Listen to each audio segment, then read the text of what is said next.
कांग्रेस महासचिव रणदीप सुरजेवाला ने जींद जिले की अलेवा गांव में विशाल जनसभा को संबोधित किया। जेजेपी छोड़कर कांग्रेस में आए युवा नेता सुरजीत अलेवा के बुलावे पर पहुंचे रणदीप ने कहा कि इस बार हरियाणा का राज जींद जिले की चौखट पर लाकर रख दूंगा।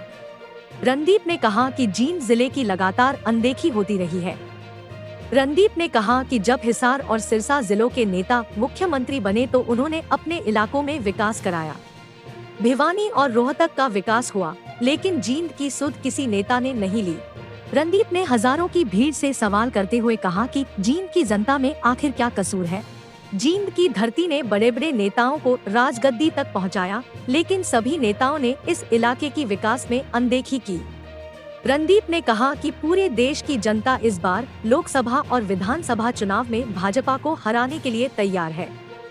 ईवीएम के मुद्दे पर प्रदीप सुरजेवाला ने कहा कि चुनाव आयोग को जनता की भावनाओं को समझना चाहिए और लोगों के संदेह को दूर करना चाहिए। सुरजेवाला ने कहा कि पूरे हरियाणा की कांग्रेस एकजुट है और 2024 के चुनाव में खट्टर सरकार की विदाई तय है। दुष्यंत चौटाला को निशाने पर लेते हुए रणदीप ने कहा कि उन्होंने वोटरों के साथ धोखा किया है और इस बार जनता उन्हें भी सबक सिखाएगी। हरियाणा इस समय बदलाव की डगर पर है। सबसे पहले तो मेरी शुभकामनाएं भाई सुरजीत अलेवा को, इसलिए कि जिस कामयाबी से उन्होंने ठंड के इस मौसम में घंटों तक सारे साथियों सहित इस कामयाब कार्यक्रम का आयोजन किया है, उसके लिए वो साधुवाद के पात्र हैं। भाई सुरजीत अलेवा और साथियों के साथ कांग्रेस पार्टी को जींद जिले में और मजबूती मिलेगी और हम कांग्रेस का परचम 5 की 5 सीटों पर लहरा पाएंगे, ऐसा मुझे विश्वास है। आज सबसे बड़ी समस्या गरीब नौजवान, साधारण नौजवान, उसकी जाति कोई भी हो, किसान उसकी जाति कोई भी हो, आज और खेत मजदूर उसकी जाति कोई भी हो, उसकी है। जींद में कोई फैक्ट्रियां तो सीटी मारती नहीं। जींद का काम जो है वो हमारी छोटी छोटी मंडियां और कस्बे और खेत खलिहान और खेती।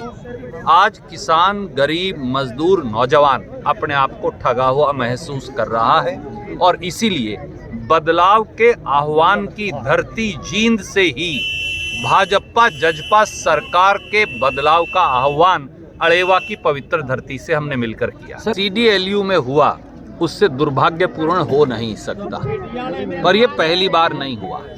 इससे पहले भी खट्टर साहब ने अपने एक मंत्री को, जिसको हमारी एक बेटी, पहलवान बेटी ने, खिलाड़ी बेटी ने, जिस पर इल्जाम लगाया था, बगैर इंक्वायरी के ही क्लीन चिट दे दी थी। CDLU में जो हो रहा है वो हरियाणा, उसने पूरे हरियाणा की आत्मा को शर्मसार किया है।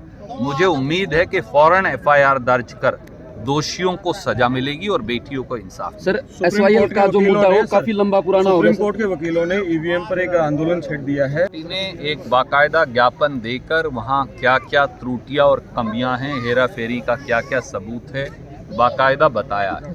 चुनाव आयोग ने उस पर रिस्पॉन्ड भी किया, जो काफ़ी नहीं है। जो सुप्रीम कोर्ट के वकील कर रहे हैं वो अपने तरीके से प्रजातंत्र को बचाने का एक अभियान चलाए हैं, उसको हमारा नैतिक समर्थन। कार्यकर्ता हूँ, संगठन बनाना तो भाई साहब हर बार पूछते हैं, मैं बताता हूँ मेरा काम नहीं, पर मैं आपको एक बात कह सकता हूँ। आज का जैसे कार्यक्रम है और ऐसे कार्यक्रम जो हम कर रहे हैं, इन सब का लक्ष्य एक ही है कि सोनीपत पार्लियामेंट, हिसार पार्लियामेंट और सिरसा पार्लियामेंट, दुर्भाग्य से हमारा जिला 3 हिस्सों में बांट दिया गया जब हल्काबंदी हुई दोबारा से, तो इन तीनों के अंदर जींद जिले की जीत में हिस्सेदारी है। कोई गुट नहीं है, केवल और केवल खड़गे जी और राहुल गांधी जी गुट कांग्रेस। क्या जनता को एकजुट का मैसेज पहले चुनाव से पहले?